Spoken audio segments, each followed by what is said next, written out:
Hebu tumweke pembeni Sabla kwanza. Sabla ni mke wangu na mimi ni mwanaume, nina maamuzi ya kufanya kitu chochote. Kwa ndio maana nimekuja hapa nikasema tuje tuzungumze mimi na wewe shemeji, tujue tunafanyaje. Sasa kama tayari sisi tunapendana, unadhani nini kifanyike sasa? Yaani mimi sina cha kuzungumza na wewe. Kwa uchafu uliofanya na mdogo wangu, mazungumzo na wewe mimi sina. Na ndio maana sasa hivi unaona hata kwako mimi siji kabisa. Unajua kwa sababu ya nini? Na sitaki kujiweka kwenye hii adhama ulionitafutia hii. Yaani hii ni dhahma hii. Na muangaliaje Sabla mimi sura yangu? Na yaani hivi kweli niene eti hodi? Siwezi. Sura yangu naiweka hapa. Na muangaliaje Sabla? Umenitafutia dhahma kubwa sana. Nilikuwa na kuheshimu sana. Shemeji, mimi sijafuata hayo yote. Na ninachokiona kwako ni hofu tu. Kilichonileta hapa ni kutaka kujua njia gani nifate na kitu gani nifanye ili mimi nimuoe mdogo wako Zabina.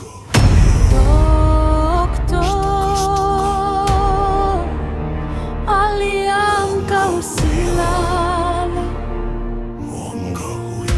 Familia hicho mimi ndo nilikuwa nataka sasa. Kama umeamua kuchukua maamuzi hayo, hapo mimi ndo nilikuwa napataka. Maana mimi mwiko wangu mkubwa sitaki mdogo wangu achezewe alafu aachwe. Na kama ungejaribu kumchezea mdogo wangu na kumuacha, ningekuwa adui yako wa milele. Lakini kwa sababu umeamua kuchukua maamuzi hayo, basi usijali, nitakupa jibu.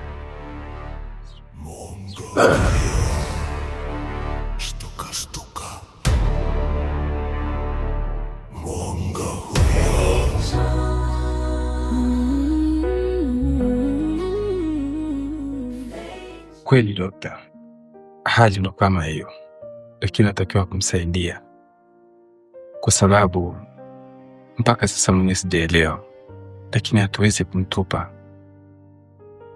Ni mtu ambaye anatusaidia pakubwa sana hapa hospitali. Kwa hiyo hatuwezi kuchukua uamuzi wa kumtenga kwa amepata tatizo. Na ni kweli. Lakini kwa upande wangu siwezi kumwacha. Anajitahidi sana kupambana. Ila changamoto yake ni mbishi. Ni mtu ambaye imefikia wakati mpaka tunagombana, hatuelewani. Najua na si rahisi kumvumilia kwa kuwa ni mtu mzima. Lakini jaribu kufikiria, Njenje hajasifika juzi kwa sifa ya uelewa. Kikao chochote tulikuwa tunategemea Dr. Njenje, Dr. Twizi, kwa sababu gani ya uelewa wenu. Lakini leo hii kwa mbishi. Je, hakuna tatizo hapo? Mimi ninahisi kuna kitu. Hebu jaribu kukaa tafakari kuhusu hili na msaidie mwenzio. Mimi muda mwingi nakuwa sipo hapo hospitali, lakini wewe ndio naye muda wote. Sawa, mimi nitajitahidi kupambana hilo swala. Na imani itakuwa sawa. Ni hivyo tu. Na kama ulivyosema kuhusu dharau majibu, usiangalie sana hayo. Kama utashindwa kumsaidia Njenje kwa kuwa na majibu mabaya, basi angalia pia ana mke. Ni mtu ana familia. Tukimtenga leo, je, kuhusu mke wake, kuhusu familia wanamtegemea? Kuna wagonjwa wanaletwa hapa hospitali, mtu anatapika kwa ajili ya 200-500. Utasema ndo sababu ya kumsaidia? Hapana. Unapambania uhai wa mtu.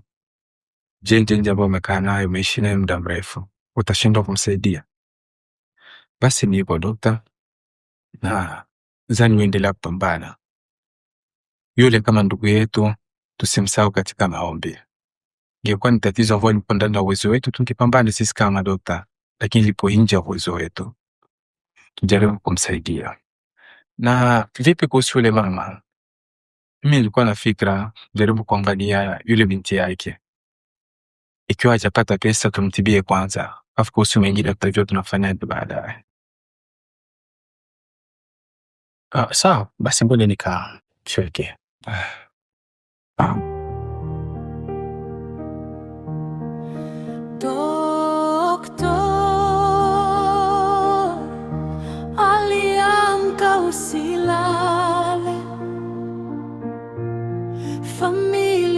yako ipo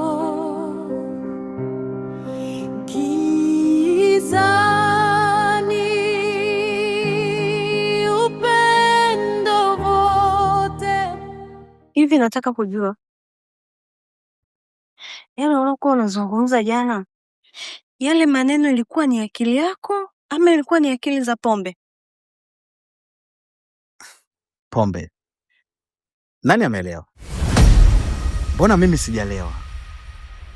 Kila nilichokuzungumza nakikumbuka. Tena niliongea kwa kumaanisha kabisa. Kwa hiyo kuniambia kwamba sasa hivi umepata mwanamke mzuri, sijui anashikika, anakuridhisha, anakufurahisha. Kwa hiyo kumbe ulikuwa unamaanisha? Labda niseme kitu cha pili. Kwa heshima yangu, kwa jamii yangu inaonizunguka, nimefanya maamuzi. Nimeona nioe mke wa pili. Uoe?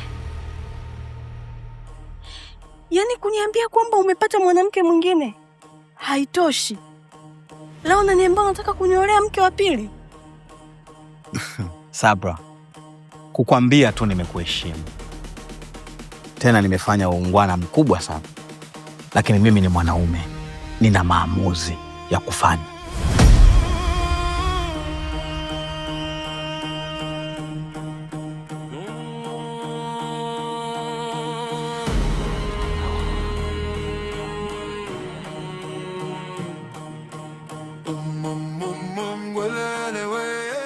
Hivi, hiki ninachokifanya ni sahihi kweli? Mbona nimekuwa nikitoa maneno makali kwa mke wangu? Kwani amenikosea nini? Mbona hata mimi mwenyewe sielewi kuna nini kinachoendelea? Hapana, nahisi kabisa siko sawa. Hapana. Dr. Njenje, usimsikilize mtu yoyote. Nisikilize mimi, nielewe mimi. Kila nitakachokwambia unisikilize. Hakikisha hakuna mawazo mengine katika kichwa chako. Uniwaze mimi peke yangu. Yaani hapa ninachoma hii dawa. Nataka kila nitakachokwambia ukifanye.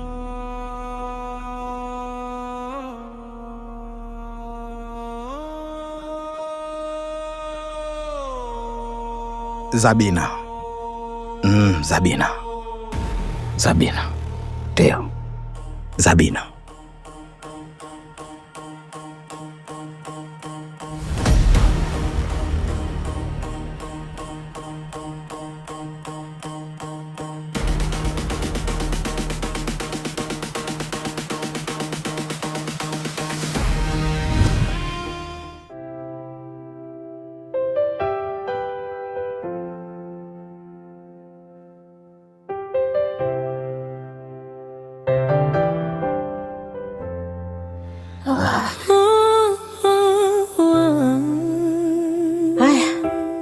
Mmoja ukusikiliza mwanangu.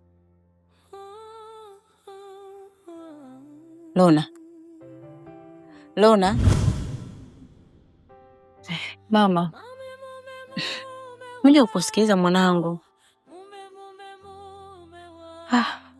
Mama, mimi siko sawa.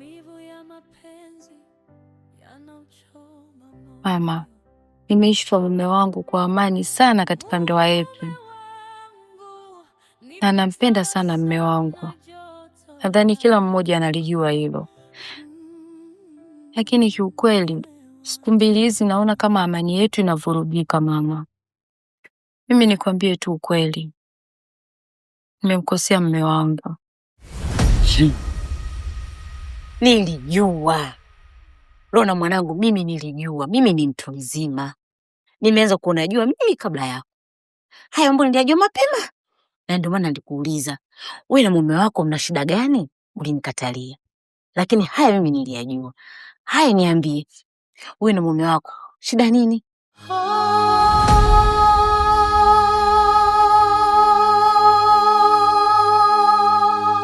Nimeishi muda mrefu katika ndoa yetu bila kupata mtoto.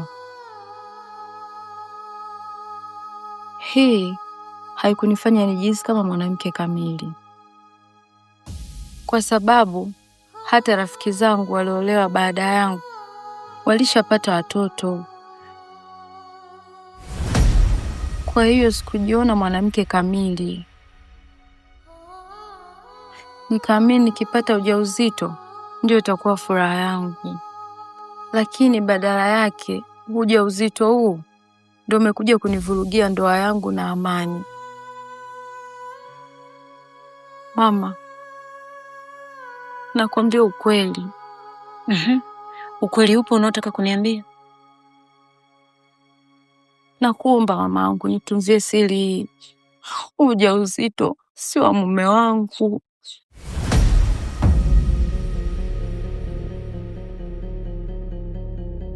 Ona mwanangu, nimekusikia au nimesikia vibaya? Unasema? Ndiyo mama, nimeteleza. Ujauzito ni mwanaume mwingine. Mbavu wewe. Shangazi, moja ya kitu ambacho nimewahi kujifunza kwenye ndoa ni kwamba wazazi huwa hawasamei watu ambao wanawasababishia maumivu watoto wao. Nilikuwa naona kwamba kama mimi kuleta matatizo ya ndoa yangu kwako, mimi ninaweza kumsamehe mume wangu, lakini kwako ni ngumu kumsamehe, na ndio maana niliamua kukaa kimya na kuhisi kwamba mimi mwenyewe naweza kutatua matatizo ya ndoa yangu. Lakini hapa nilipofikia shangazi, nimeshindwa. Kama mzigo ninaobeba umenielemea shangazi yangu. Niambie shangazi yangu. Shangazi, mume wangu ananinyanyasa. Sijawahi kufikiria kwamba tutafika huku shangazi yangu. Mume wangu anarudi muda ambao anautaka yeye. Sasa hivi anaweza asirudi kabisa nyumbani. Atanyanyua mkono wake, atanipiga bila hata kujali kwamba mimi ni mkewe. Nitapika chakula, atakifunua, atakiacha. Ana uwezo wa kunitamkia ambavyo anajisikia kwamba amepata mwanamke mzuri ambaye anampenda. Lakini yote tisa shangazi, kumbe mume wangu amenitamkia kwamba anaenda kuniolea mke wa pili. Anataka kuoa? Anaoa kwa sababu gani? Hata mimi mwenyewe sijui shangazi. Hilo ndo swala ambalo linaniumiza shangazi, mpaka nikaamua mimi kufika hapa. Kwanza kabisa sisi hatuna itikadi hiyo hapo ya kuolewa mke wa pili. Kwa nini imekuwa hivi? Na sababu gani ambayo inamfanya yeye aweze kuoa mke wa pili? Kama umemkosea, kwa nini asije kwa mimi baba yako? Ili tulimalize hili tatizo mapema. Shangazi yangu, nimejitahidi kutafuta sababu ni nini ya yeye kuoa. Nimejitahidi kuchunguza labda kuna mahali mimi nimemkosea, lakini sijajua. Labda huenda kwa sababu ya akili yangu ndogo shangazi. Huenda ukifika wewe, hata mimi nitajua labda sababu ni nini. Mimi kwa upande wangu siwezi kukubali kabisa mume wako akunyanyase kiasi hiki. Alafu mimi ninyamaze tu? Hapana. Yaani mimi sasa hivi ninavyokuambia, nataka niende kwao, niende tukaitisha kikao ili tukae tuweze tukazungumza. Siwezi kulifumbia macho hili swala. Aweza kaninyanyasia wewe kiasi hicho? Na kama kuoa mke wa pili, sawa, haina shida. Lakini anaoa kwa sababu gani? Na kipi kilichofanya aoe mke wa pili? Hebu subiri. Mimi siwezi kukubali kabisa. Mimi kama mzazi siwezi kukubali wewe kunyanyasika kiasi hicho hapa. Yaani sasa hivi mimi naenda kufanya mwafaka.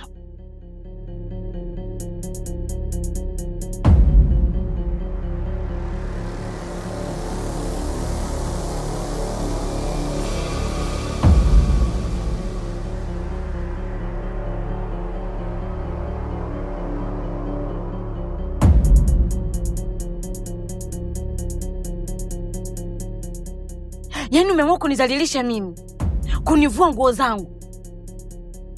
Hivi mume wako akija kujua hili, nitakuwa na thamani kama mama tena mimi? Mama, nimekuambia isiri ili unitunzie mama angu. Mimi hata sijui nafanya nini.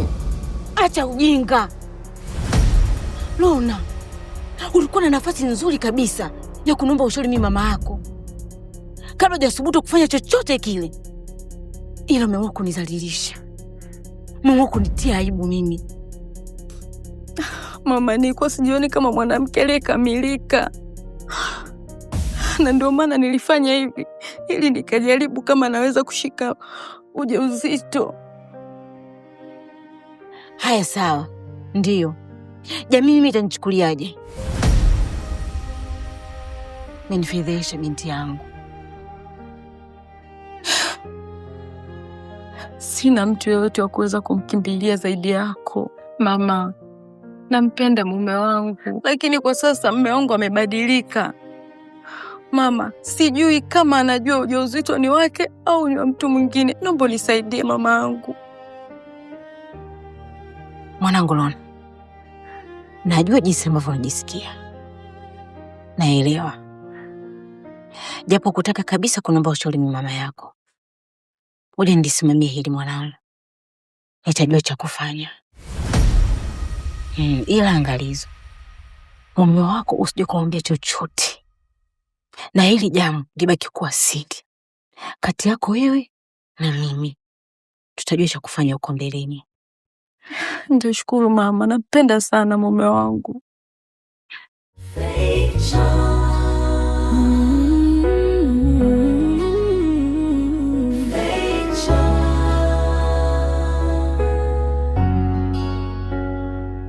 Mapenzi si kila yanayoonekana ni ya kweli. Walikuwa marafiki wa karibu sana. Yaani dadangu, mimi nimekuja hapa na moja hata sio 11. Na wala sitaki hata kuuweka.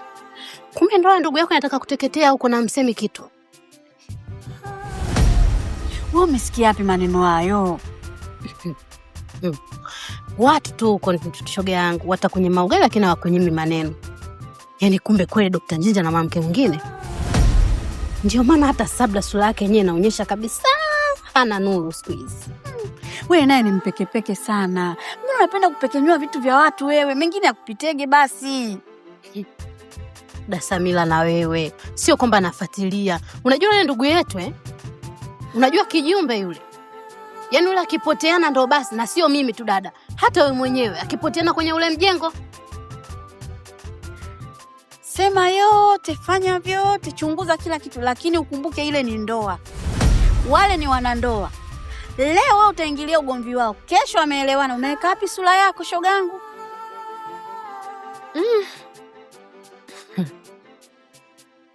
Sema hilo nalo neno.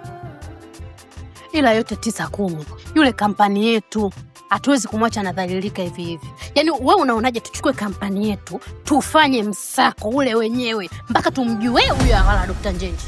Na tukimjua tunaenda kulianzisha vagi huko. Unasemaje dadangu? Haya sawa, lakini ukumbuke mimi narudi pale pale. Wale ni wanandoa. Unaweza ukaenda ukajitia wewe kimbele mbele, unajua sana, unajua lile, unajua hili, mwisho wa siku wanakuja wanaelewana wale.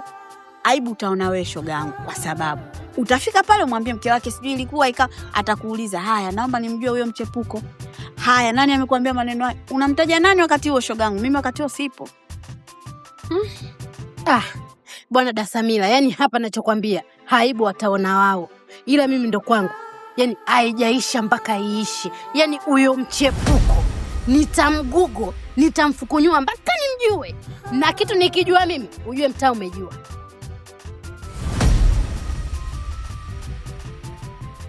Haya, kweli dadangu.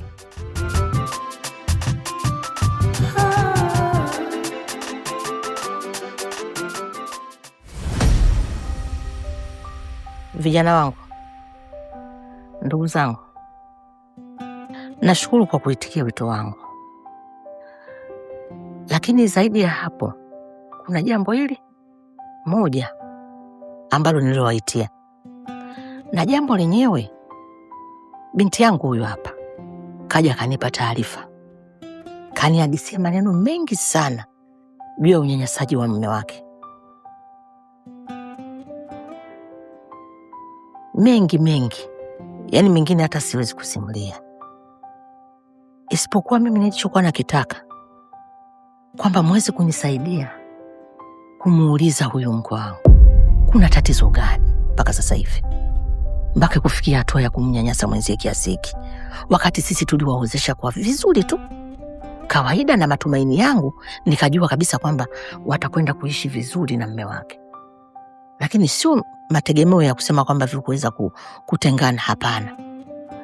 Lakini lingine zaidi kabisa ambalo limenichoma moyo mpaka kufikia hatua kufika hapa ni hili: mume wake anataka kuoa mke mwingine.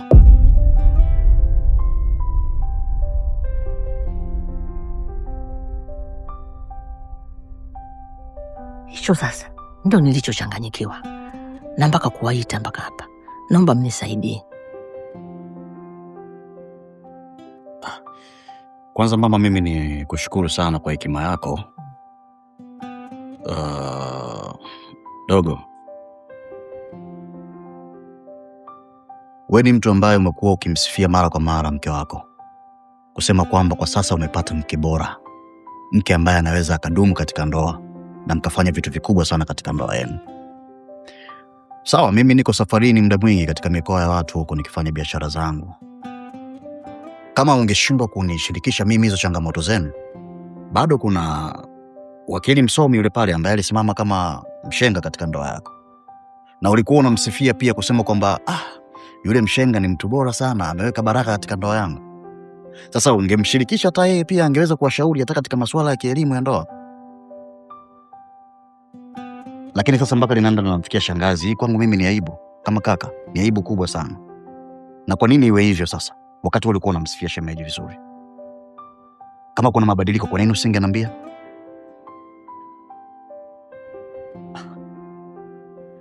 Asa Dr. Njenje,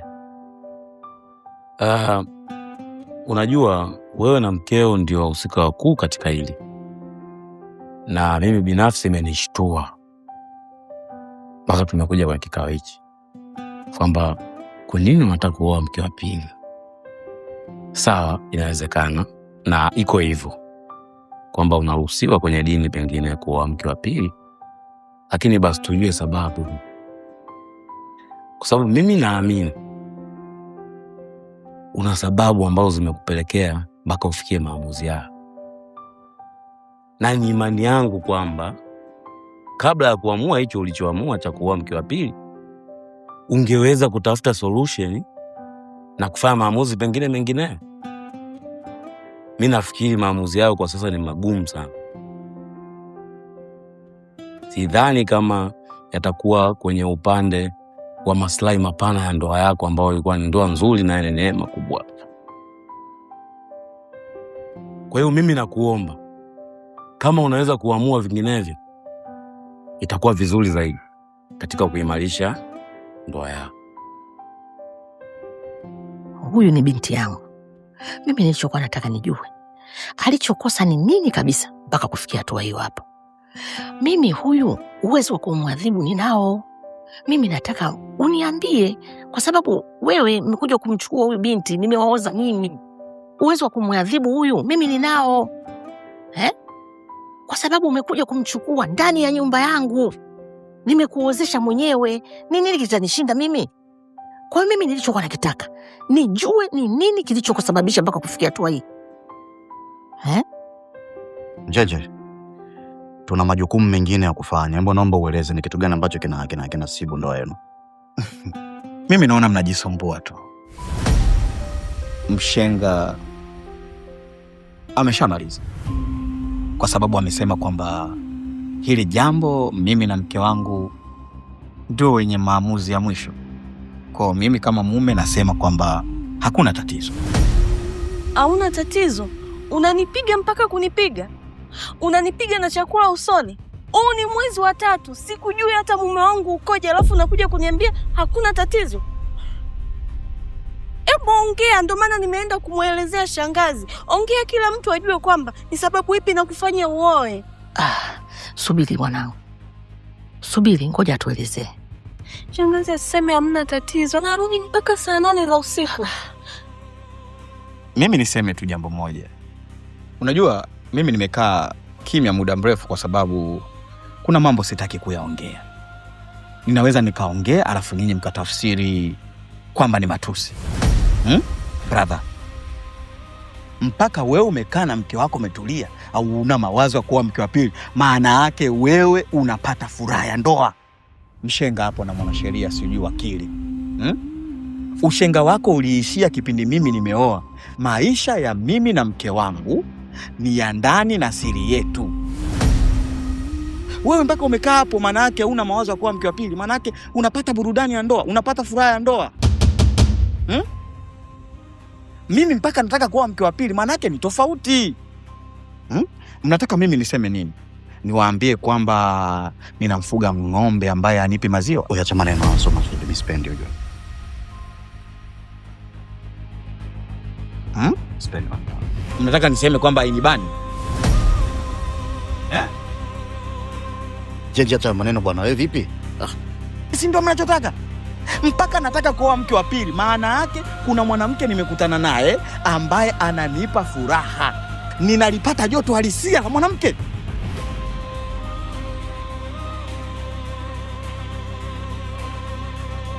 Una shida? Mnataka nikae ning'ang'anie katika ndoa ambayo inanipwelepwete?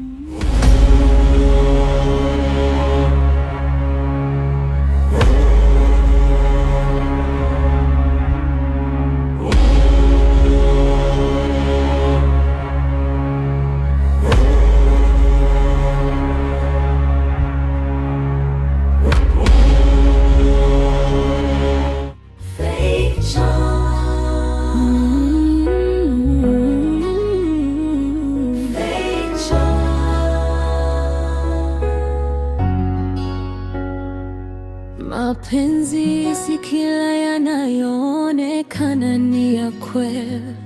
Walikuwa marafiki wa karibu sana, wakishirikiana furaha na shida za maisha. Siri zote walizifungua bila